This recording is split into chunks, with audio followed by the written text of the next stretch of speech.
Hello, good afternoon po sa inyong lahat. Today, share ko po sa inyo itong aking Graham's biscuit cake. Kung tawagin po dito ay Arabic sweet. Ito po ang lahat ng mga ingredients natin.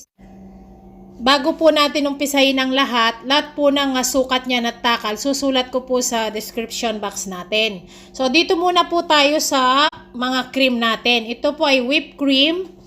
At ito po ay pork cream. Kung nasa KSA po kayo, ayan, meron po niyan available.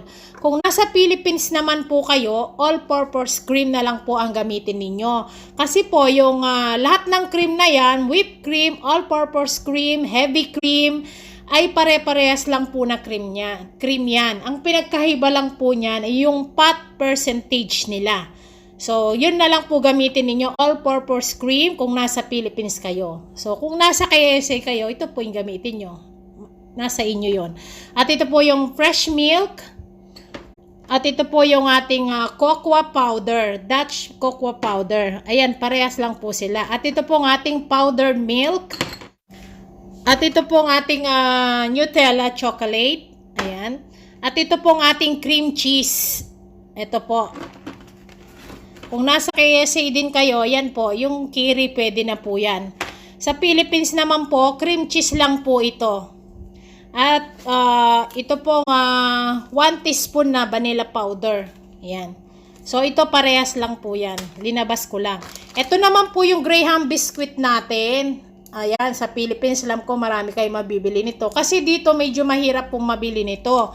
Kung nandito kayo, ito po pwede itong Marie na to, na Olcar Marie. Pwede din. Umpisahin na po natin siya. Lahat po yan i-blender natin. May pakita lang po ako sa inyo. Ang Nutella po natin, ito po yung kutsara ang gagamitin natin. Yan, ganyan po. Ganyan po sila. Ito, isusulat ko na lang mamaya kung ilang kutsara. At ganyan din po sa milk powder at sa ating cocoa powder. Kutsara po yung ginamit ko. Susulat ko po yung mga takal nila mamaya yung sukat. So, umpisahin na po natin ngayon.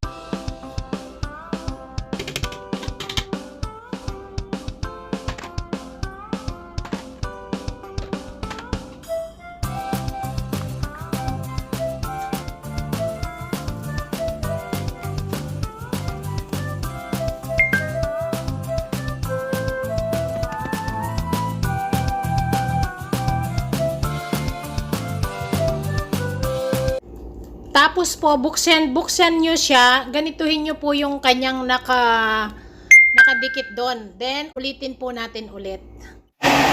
Ayan na po siya. Ayan, okay na po yan. Basta tunaw na po yung kanyang cream cheese. Kailangan po yung cream cheese nyo ay room temperature para madali po siya na matunaw. So, ngayon okay na po yan. Ayan, pino na po yung kanyang texture. So, umpisahin na po natin ang paggawa. Ito na po yung mga sangkap natin na cream na pinaghalo-halo natin, yung mga cheese natin. Kukuha po tayong ganito. Ito naman po yung fresh milk natin. Ayan. Ang gagawin po natin dito sa fresh milk ay ito pong Graham's biscuit natin. Idadampi po natin yan dyan. Ayan, ganyan lang. Para po siya medyo maging malambot na konti. Pero wag nyo po ganong i-over babad. Dampi lang sila. Yan, ganyan lang. Okay, pwede na yan. Then, arera lang po natin dyan sa ganyan. Ay, sorry po pala. Nakalimutan ko. Bago nyo po ilagay itong biscuit, kaskasan nyo muna po ito ng itong flavor natin. Kaskasan nyo lang po siya sa baba. Okay? Nakalimutan lang. Ngayon, ito na po. Lagyan natin siya ng ganito. Yan.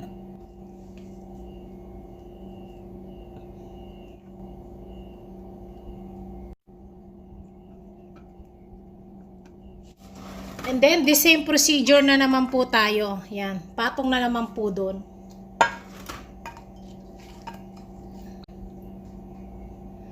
Yan. Pare-parehas lang po ganyan.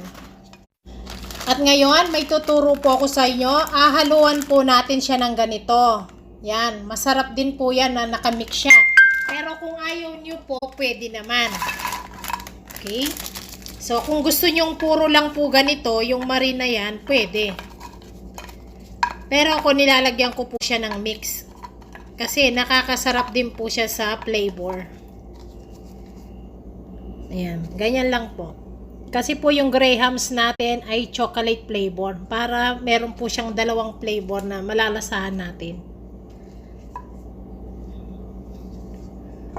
Pagtapos nyo po nilagay ito, kailangan kung gusto nyong 4 layers, 5 layers, naglalagay kayo nitong ating liquid natin. Ayan na po siya. Ayan. So, bali po, ang linagay ko dyan ay 4 layers.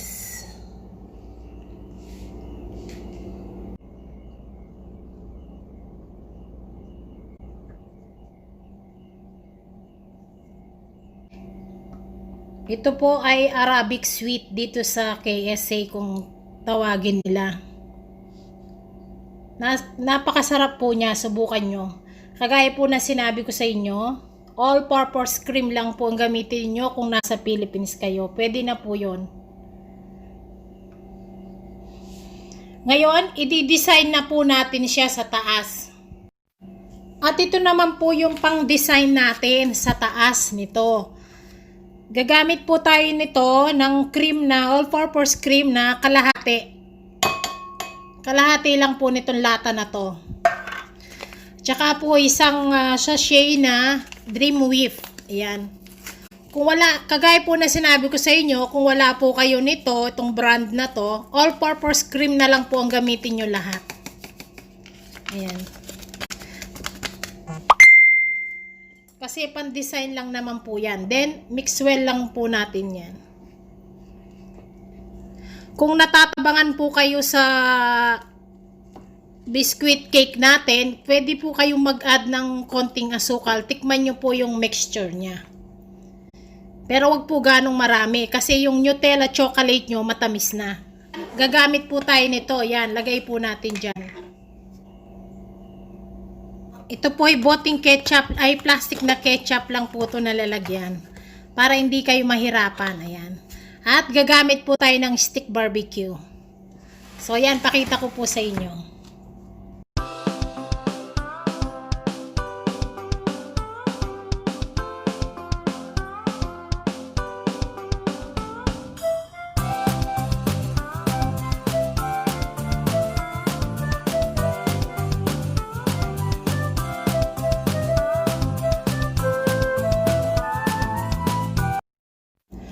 Takpan na po natin siya ng clean plastic at ilagay po natin to sa ref ng overnight. Mas masarap po siya. Ayan. So, hapon na po dito. So, bukas na po natin yan siya titikman. Babalikan natin siya tomorrow. Ayan po. Ayan. 8 oras ko po siya ni-ref. So, mas lalo po siyang tumatagal sa ref. Mas lalo po siyang sumasarap. So, ngayon, pwede na po ito malamig na at iwain na natin siya.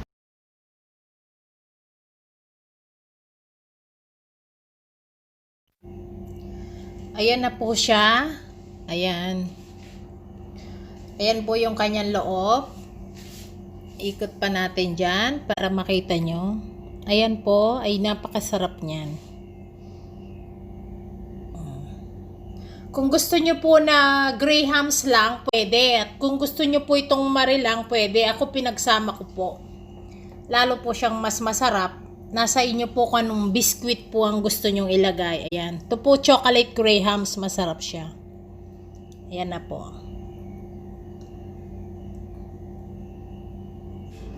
Ito po, tikman na natin siya ngayon. Ayan. Ayan.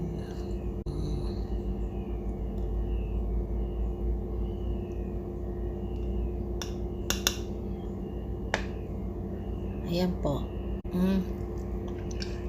Ang sarap niya.